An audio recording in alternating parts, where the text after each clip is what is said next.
Mesdames et messieurs, bienvenue sur Africa 24 dans votre émission préférée, le décryptage. Aujourd'hui, allons ensemble à la rencontre de Mme Fatia Charadi. Elle est vice-présidente développement agricole et marché local du groupe OCP. Avec elle, il sera question de la célébration de la Journée internationale de la femme rurale. Ces femmes qui représentent un maillon essentiel et très important du secteur agricole, mais qui sont confrontées justement à des difficultés comme l'accès à la propriété de la terre. Le groupe OCP a également célébré les femmes à l'occasion de cette journée à Ben Guerir au Maroc. Pour commencer, quelle est l'importance de cette manifestation rassemblant des centaines de femmes venues de toutes les régions du Maroc? Nous nous retrouvons aujourd'hui au niveau des locaux de l'Université Mohamed VI Polytechnique, lieu privilégié pour la recherche, l'innovation et la formation. L'objectif étant de célébrer la femme rurale à l'occasion de la Journée internationale de la femme rurale. L'objectif de cette plateforme étant de pouvoir partager et co-construire avec l'écosystème des traits de modèles innovants à fort impact, à même d'être mobilisés au profit des différents acteurs, que ce soit scientifiques, entreprises économiques, mais surtout au profit des agriculteurs et des agricultrices. Et la journée d'aujourd'hui est dédiée à la femme rurale comme partenaire incontournable du modèle de développement agricole aux côtés des agriculteurs hommes, aussi bien au Maroc et en Afrique, et pour le modèle d'aujourd'hui et de demain. Au-delà de l'accompagnement et de l'engagement fort d'OCP pour une agriculture prospère et durable, l'investissement dans l'humain est clé pour pouvoir induire et porter des modèles de développement à même d'avoir de l'impact. Et cet investissement dans l'humain est au cœur de nos préoccupations, stratégies et plans d'action. Et c'est conscient qu'on ne peut concevoir une croissance ou un développement durable autrement que de manière inclusive. Et notamment de la force et du capital humain ô combien inestimable qu'est les femmes et les jeunes qu'OCP a entrepris et s'engage dans un vaste programme de diversité et de diversité genre au Maroc et en Afrique. D'où toute la pertinence de cette journée aujourd'hui qui est dédiée à la femme rurale.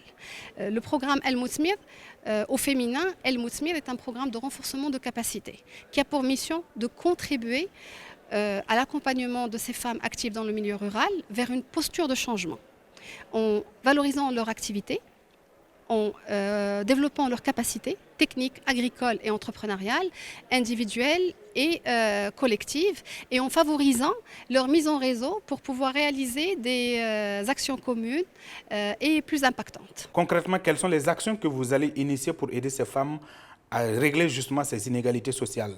À travers cette plateforme qu'est Moutmir, OCP s'attache à se penser sur ces problématiques et d'autres qui sont souvent connexes et complexes, mais à travers une démarche partenariale qui mobilise l'ensemble des parties prenantes pour pouvoir durabiliser les efforts et les investissements de l'ensemble des partenaires de manière opérationnelle et concrète.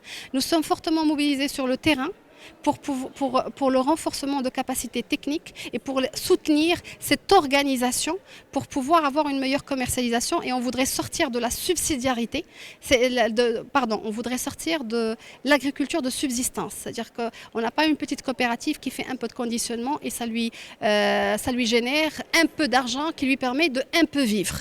On voudrait travailler sur les fondamentaux de cette agriculture comme étant un business, travailler sur leur business model pour qu'elle puisse se projeter. Pour être un agent de changement, c'est pouvoir se projeter pour pouvoir vivre dignement de cette agriculture et de ce business. Il faut respecter un certain nombre de fondamentaux. Il faut d'abord les développer pour qu'on puisse, et à l'échelle nationale et continentale, nous avons plusieurs success stories de coopératives qui ont commencé très petits et qui sont à la tête des plus grandes structures à l'échelle nationale.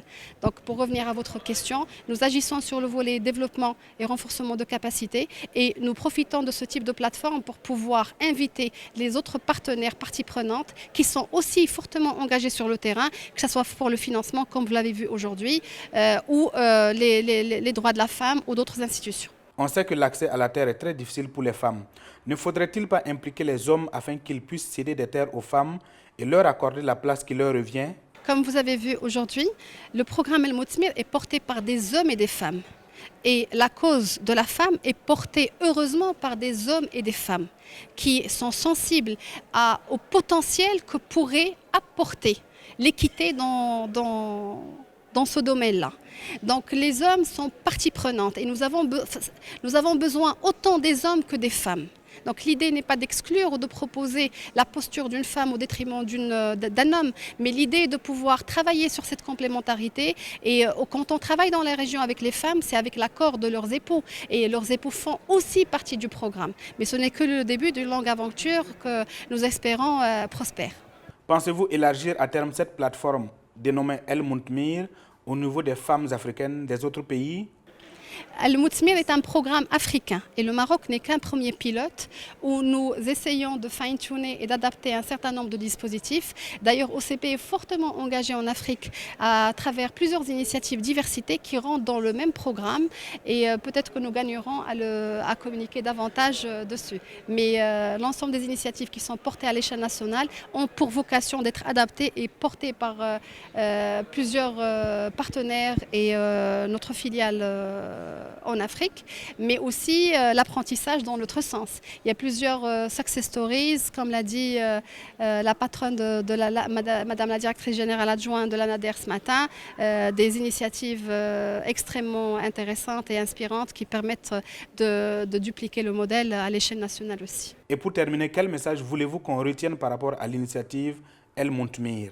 De manière très simple, c'est un potentiel non exploité. Comme je l'ai souligné ce matin, ces femmes-là sont des éducatrices, c'est elles qui sont en charge d'éduquer les futures générations. Et quel que soit l'avenir que nous espérons pour notre continent, si nous investissons dans la femme, nous investissons dans ce modèle de développement. Non pas au détriment de l'homme, mais aux côtés de l'homme. Donc si parmi les priorités que le continent doit porter, c'est de faire en sorte que la femme soit bien dans son élément, consciente de son challenge, mais outillée pour pouvoir porter cette mission pour laquelle elle est volontariste depuis l'ère du temps.